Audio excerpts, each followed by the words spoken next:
Welcome back to Gamer Sanctuary, Fresh Coast Gaming fans. It is Saturday, December 13th. It is day one of the new Blood Angels Codex. For those of you who have been following our bat reps for a while, first of all, thank you. Secondly, you know that we like to bid a fond farewell to all the codexes that have passed before we get playing with the new ones. So Adam and I are going to get together today. He's going to dust off his Blood Angels, and we're going to say goodbye to the 5th edition Blood Angel Codex. We're going to kind of show off some of the things that highlighted that actual book versus my Star Fan of Space Marines. So I'm also going to be using some of the things that Blood Angels and other Marine variants don't get, just to kind of, again, show off some of the differences. So let's take a look at the armies. All right, here are my Star Phantoms. You'll notice right off the bat in the middle, we've got the Centurions with grav cannons. I have the Chapter Master with the Shield Eternal and Terminator armor and a Thunder Hammer. He's going to be trucking along with them in a Land Raider Redeemer. I have two TAC squads, one with Combi Plasma and Plasma Cannon in a Razorback with Heavy Bolters, and the other is Melta, Combi Melta, Multi-Melta in a Drop Pod. I have a Hunter in the back. I'm going to try that for the first time today. And then I have my brand new baby, my Sicarian Battle Tank with double las cannons. Did not get the ceramite plating, I think, or whatever it is, the anti-Melta upgrade. Just didn't have the points. It's only 1,500 today. And that's about it. So we'll take a look at Adam's Blood Angels momentarily. All right, so here we have Adam's Blood Angels for today. Again, he's going to kind of say goodbye to a few things. He has a Librarian with a jump pack, as is Warlord. He has a Sanguinary Priest and Terminator armor, which unfortunately with the new Codex you can no longer get, much to the chagrin of a lot of Blood Angel players who spent their time converting it through the advice of a White Dwarf. There's a 10-man Assault Squad with double Melta. There's 5-man Assault Squads and Last Plas Razorbacks. I think Flamers in one, two Flamers. Flamer in each. Terminator Squad, 4 Thunder Hammers and a Lightning Claw. Pair of Storm Ravens, one with Assault Cannons, one with Las Cannons, and a Furiosa Dreadnought. The Contemptor is just a standard Furiosa today, but with Blood Talons, with the old Blood Talon rule. We just, again, love showing off the model. These Contemptors are so cool. Old laminated 5th edition one with the binder. Remember doing that? Yep, I do remember that. Now it's all an iPad. Yep, now it's all digital. Anyway. All right, we will talk about our thoughts about the new Codex as the video goes on. There we go. We're going to get started. We are actually going to be playing one of the missions out of the Michigan GT mission pack from this last fall. The guys who run the GT are good friends of ours, and we're trying to set something up and help promote their events as much as possible too. So if you are in the Midwest, Michigan area, and you're looking for a good 40k tournament, Michigan GT is up and coming. So, I mean, let me rephrase. They are building it. It won't be coming back around again until fall. But, again, we like to show off their stuff as much as we can, too. All right, well, Adam's rolling his psychic powers. I'm going to get a quick shot of the table and talk about the mission. The mission is called Runner. There are 6 primary objectives. It is a tactical objective mission. 6 primary objectives, and each player generates 3 cards at the beginning of their turn. At the beginning of their first turn. If they have fewer than 3 at any time at the beginning of a turn, they draw up to 3. The special rule for this mission, though, and this one of the things I really liked about the missions they came up with, that they all had special rules. This one, you can, at the end of your turn, you can sacrifice a random model from a squad to generate new orders. You can have him run for new orders, so you basically send him off the table to get something new, and then you immediately draw a fresh card, and it doesn't count towards your limit. So if you're behind and you need some points, you can sacrifice a model to get a new card. Otherwise, all the secondary objectives are still the same. And we'll talk about their scoring system after we actually play the game and get some final points. Adam elected to keep most of his stuff in reserve. He left me basically only a Razorback with troops and another Razorback with troops to shoot at. So let's see if I can make him pay for that. Everything I have is lined up over here. The only thing I have off the table is my drop pod, and that comes in turn 1. There's no night fighting, and Adam failed to seize, so I'm going to get started with turn 1, top of turn 1 for the Star Phantoms. All right, Star Phantom turn 1 was uneventful. The Marines moved away so the Sicarian can come up flying through here, and tried to do some damage to the Razorback hiding in the ruins. I shook it. That's it. Adam made cover saves like crazy this round. I hit 2 assault cannons, penetrate that Razorback. Same thing. He made his cover saves. Everything else just bounced around and did nothing. I managed to get my Marines over here to grab tactical objective 6, so I got 1 point for that. And since Adam has no flyers and he's holding objective 1, I couldn't grab those either. So right now I have 1 point, and it's now Adam's turn. I did forget to bring my Marines in the drop pod, though. It was just kind of oversight on my part. Bottom of turn 1 was slightly more eventful than the top of turn 1. Both Razorbacks came out of cover and shot at my Razorback. One of them glanced it with a las cannon, and the other one penned it and stunned it. And that's it. So I still have a Razorback with a single hull point, and everything else is okay. So let's bring the rest of my army on the table finally this turn and get started. Star Phantom turn 2 was pretty good. I blew up the first Razorback here with the Melta squad that jumped out of the drop pod. And then I whittled them down to a single guy with the bolters from the other combat squad and the plasma guns from this squad. Over here, pop smoke on the Hunter just to prevent it from getting destroyed by an incoming Storm Raven. The Land Raider and the Sicarian destroyed the other Razorback over there and needed to do it from all the cover saves. Adam was rolling pretty well again. But all the grav amp shots that were twin link thanks to my Star Phantom's chapter tactics, way too much for him. I wiped out the whole squad with just the grav weapons there.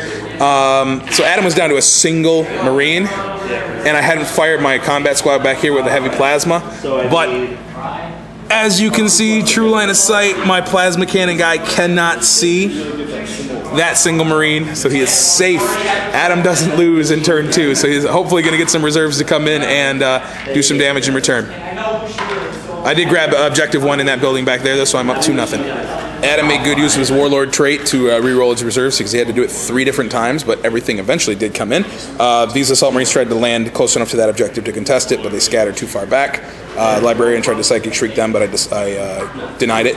Over here, these guys deep struck in, and then along with this sole surviving guy from the first wave, managed to kill a single Marine. Oh, I got a leadership check. I'll make that on camera. And they're good. They're veteran sergeants. Over here, though, this was where we thought we were going to see some carnage, but we ended up just with a lot of failures. This Storm Raven shot its assault cannon at my Centurions and did nothing. The multi-melta and 2 missiles managed to stun the Sicarian. The multi-melta off this one glanced the Land Raider, and everything else shot over at the Hunter and failed to do anything to it. He hit with 2 missiles and the las cannons, and then rolled a whole bunch of 1s and 2s. So I'm actually still in pretty good shape. We're going to move into turn 3. Star Phantom turn 3. I routed one assault squad over here with bolter fire and a plasma gun shot from this squad. I took one of the assault marines, one of the Melta gun marines off of that one back there. Over here, the Sky Spear missile launcher hit, but only I think I only rolled a I rolled a 5, so I only glanced the Storm Raven with it. I took another hull point off with a pen here, but only managed to stun it with the Land Raider shot. The Sicarian over here did nothing to that one with a snapfire. And that was it. My grav amps, my grav amps managed to take a hull point off. Not the Land Raider. The grav cannons immobilized it, but Adam made his roll to stay flying. Which is going to be trouble now for my Centurions because there's Thunderhammer Terminators in there, and I'm not looking forward to dealing with them. So Adam's turn 3 is coming up. Things could have been a lot worse for me in the bottom of 3. The Storm Raven here backed up, and all the Terminators jumped out and charged into my Centurions and Chapter Master, along with the Furiosa Dreadnought, who got out of that Storm Raven. Grand total, the Sergeant died in the challenge to my Chapter Master. I lost 2 Centurions, and the last one has a single wound left. I failed my leadership check. They ran. He did not catch me because he's in Terminator armor here, and the Dreadnought rolled low. So I managed to get away, which is really surprising. So that's actually going to come in handy pretty soon. Otherwise, everything else snap fired at my tanks and did nothing. So my tanks are all going to be free to act this turn. Adam, his Librarian Psychic Shriek killed the entire squad here, which actually denied him a victory point from overwhelming firepower because he had to kill a squad in the shooting phase. He got it in the psychic phase instead, so he doesn't get it there. But he did grab 1 point for destroying an entire squad in this turn. So right now it's 2-1, and I'm about to take turn 4. I finally knocked out that Storm Raven with a Sky Spear missile. So far, it's doing its job today. I managed to strip 1 hull point off of that one, even though the Sicarius had free reign to open fire on it. I only took a hull point off. It was just bad. I missed with both las cannons, hit with all the autocannon shots, and only rolled 1-6. So that was it. Chapter Master charged into the fight here and did nothing. Everything just kind of whiffed on it. He issued a challenge, and the priest ducked out. The Grav Centurion tried to immobilize that Dreadnought on a long shot and failed. And that was it. That's it for the shooting over here. Over here, I took out one more Marine with from the running squad, and then took another assault Marine out of the librarian squad as well with the heavy bolter. The guys jumped in, and that's it. I did get one more point for scouring the skies with the Storm Raven, so it's 3-1. Adam's turn 4. All right, Adam's turn 4. Assault Marine jumped up here and secured objective 1 for him, giving him a point. He again psychic shrieked a squad, killed all the members, so he couldn't shoot them to finish him off and get another point from the card. This combat, the Lightning Claw guy actually wounded my Chapter Master. The Priest refuses to fight in the challenge, though, so otherwise we're just making Thunderhammer shield saves, or Storm shield saves all around. Dreadnought charged at my Centurion, and they both did nothing. This flyer zoomed over here to try to grab that objective next turn, but I'm going to shoot him in the butt with a missile.